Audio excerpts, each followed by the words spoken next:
ओम नमो भगवते वासुदेवाय। प्रस्तुत है श्रीमद् भगवद गीता का दूसरा अध्याय, श्लोक संख्या 13वां और 14वां। श्लोक संख्या 13। देहिनो अस्मिन् यथा देहे कौमारं यौवनं जरा तथा देहांतर प्राप्तिर्धीरस्तत्र न मुह्यति। इसमें ये कहा जा रहा है कि जिस प्रकार शरीरधारी आत्मा, जो आत्मा शरीर धारण करती है, इस वर्तमान शरीर में बाल्यावस्था से तरुणावस्था, युवावस्था और युवावस्था से जरावस्था यानी वृद्धावस्था को प्राप्त होता रहता है, निरंतर उसमें अग्रसर होता रहता है। उसी तरह से मृत्यु होने के बाद देहांतर होता है, ये आत्मा दूसरी शरीर में प्रवेश करता है। इसलिए ऐसे परिवर्तन से, आत्मा के इस परिवर्तन से, एक शरीर से दूसरे शरीर में जाने से लोगों को, व्यक्ति को, किसी को भी मोह नहीं प्राप्त होना चाहिए। शब्दों का अर्थ देख लें। देहिनो अस्मिन्, देहिना अस्मिन् यथा, देहिना प्लस अस्मिन् प्लस यथा। देहिना देहधारी आत्मा, अस्मिन् इसमें, यथा मतलब जैसे, देहे शरीर में, कौमारम यौवनम जरा, कुमारावस्था यानी बाल्यावस्था, युवावस्था और वृद्धावस्था। उसी तरह से जिस तरह से देहांतर प्राप्ति, देहांतर प्राप्ति मतलब देहांतर प्राप्ति, इसमें शब्द हैं देह प्लस अंतर, यहाँ तो संधि है लेकिन यहाँ पर समास है।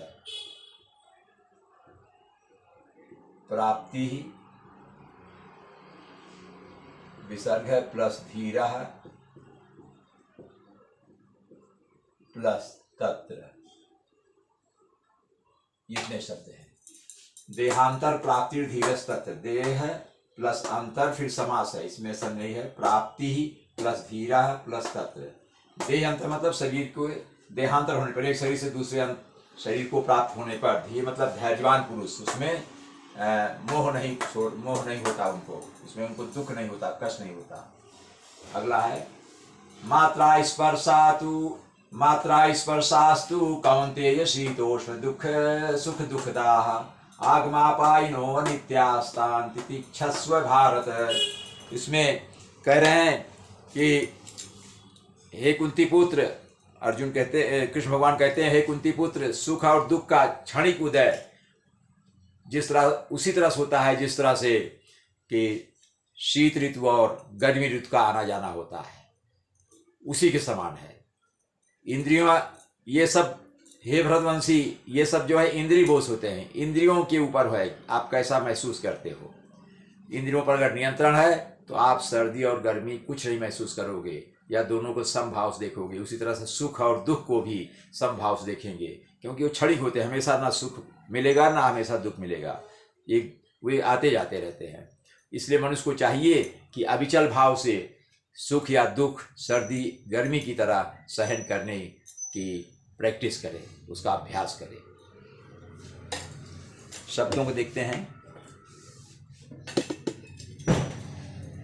मात्रा स्पर्शास्तु, मात्रा स्पर्श मतलब इंद्रिय विषय, मात्रा स्पर्शास्तु कहते हैं इंद्रिय विषय। मात्रा, इसमें दो शब्द हैं, मात्रा स्पर्शाः विसर्ग है प्लस तु, इंद्रिय विषय। कौन्तेय, कुंती पुत्र अर्जुन को, कुंती का पुत्र है इसलिए कौन्तेय उसको कहा, कुंती पुत्र अर्जुन। हे कुंती पुत्र अर्जुन, शीतोष्ण दुख सुखता, शीतोष्ण, शीत उष्ण, शीत प्लस उष्ण की तरह, और यहां फिर समास है सुख, यहां भी है दुख, समास है दुखदाह, यानी सुख और दुख की तरह, गर्मी ठंडी और गर्मी होती है। आगम पायिनः नित्यास्ते, ये पूरा एक शब्द है यहां से लेकर यहां तक। इसमें है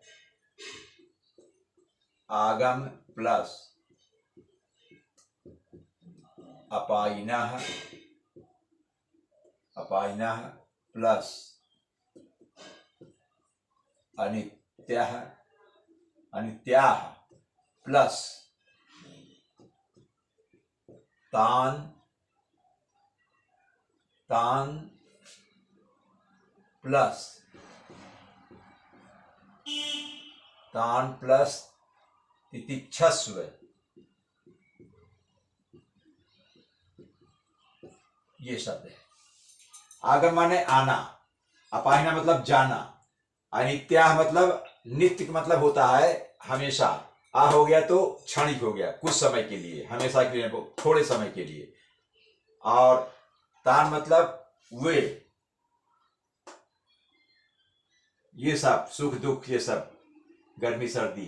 तितिक्षस्व उनको, उन तान मतलब उन सबको, तितिक्षस्व मतलब सहन करो, सहन करने की आदत डालो। भारत, भारत भी अर्जुन के लिए आया है।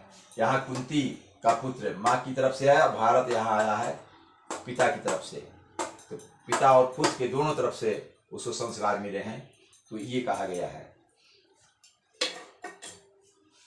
ओम नमो भगवते वासुदेवाय।